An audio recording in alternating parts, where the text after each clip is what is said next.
여러분 안녕하십니까? 이충건 방송의 이충건입니다. 오늘은 OECD 즉 경제협력개발기구가 우리나라 2030년에서 2060년 1인당 잠재 성장률을 0.8%로 전망하여 OECD 국가 중에서 최하위권이라는 내용을 발표했는데, 이에 대해서 보다 자세히 말씀을 드리겠습니다. 방송에 앞서 아직 이충건 방송의 구독자가 아닌 분은 동영상 아래 구독을 눌러주시기 바랍니다. 방송 제작에 큰 힘이 됩니다. 우리나라의 1인당 잠재 GDP 성장률이 2030년에서 2060년에는 0.8%대로 떨어져서 OECD 국가 중에서 최하위권을 기록한다는 전망이 나왔습니다. 저출산 고령화에 따른 생산 가능 인구 감소 문제가 갈수록 심각해지기 때문으로 분석이 됩니다. 잠재 GDP는 한 국가가 인플레이션을 자극하지 않으면서 달성할 수 있는 최대 생산 수준을 나타내는데, 잠재 성장률은 이 잠재 GDP의 증가율을 의미합니다. 11월 8일 OECD가 발표한 2060년까지의 재정 전망 보고서에 따른다면 정책 대응 없이 현 상황이 유지된다고 가정할 때 우리나라의 2030년에서 2060년까지 1인당 잠재 GDP 성장률은 연간 0.8%로 추정했습니다. 이 자료는 재정 지속 가능성 및 위험에 특히 중점을 두고 2018년 7월에 마지막으로 발행된 2060년의 장기 시나리오를 업데이트한 것입니다. 결과적으로 OECD는 OECD 국가 전체의 재정 상태는 급격히 악화되었고, OECD의 총 정부 부채는 전염병이 없었을 때보다 2022년에 GDP의 약 20%에서 25%포인트 더 높아질 것으로 전망했습니다. 코비드19 전염병으로 인한 공공부채 증가에 대한 추가 부채 상황은 중위 국가의 장기 재정 압박에 GDP의 약 0.5%포인트 정도 추가된다고 했습니다. OECD는 우리나라 1인당 잠재 GDP 성장률이 2000년에서 2007년 연간 3.8%에서 2007년에서 2020년 2.8%, 2020년에서 2030년 1.9%, 2030년에서 2060년 0.8% 등으로 계속 떨어진다고 분석했습니다.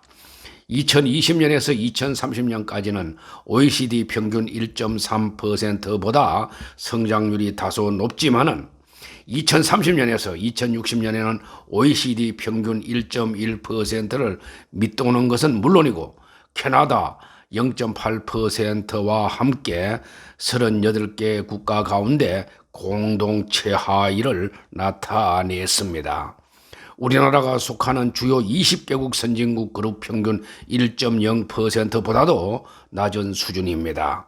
2030년에서 2060년 미국과 일본의 1인당 잠재 GDP 성장률은 각각 1.0%, 1.1%로 추정되었습니다.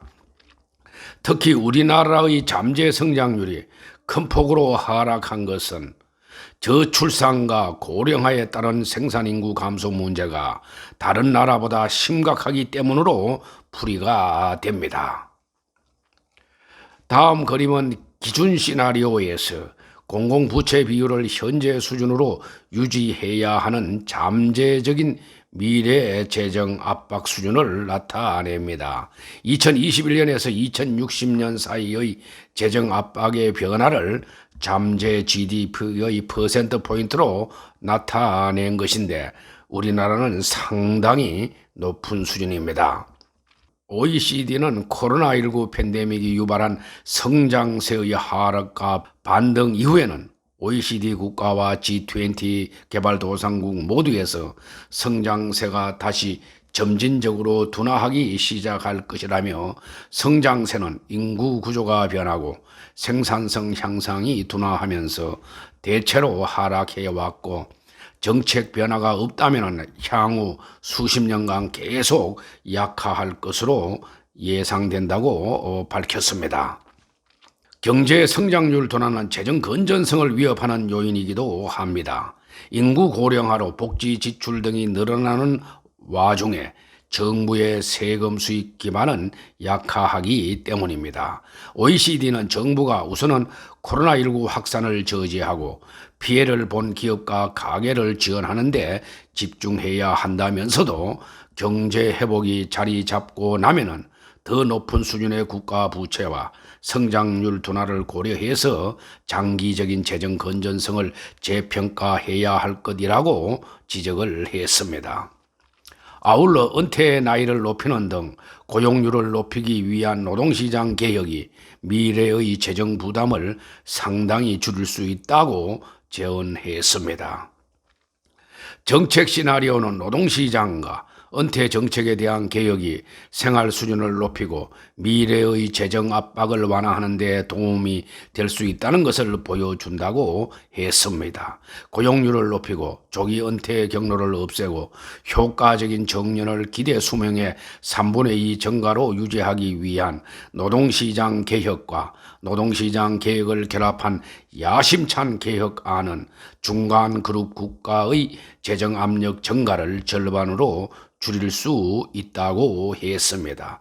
또 코비드19 팬데믹이 끝나면은 재정 건전성에도 신경을 써야 한다고 강조했습니다.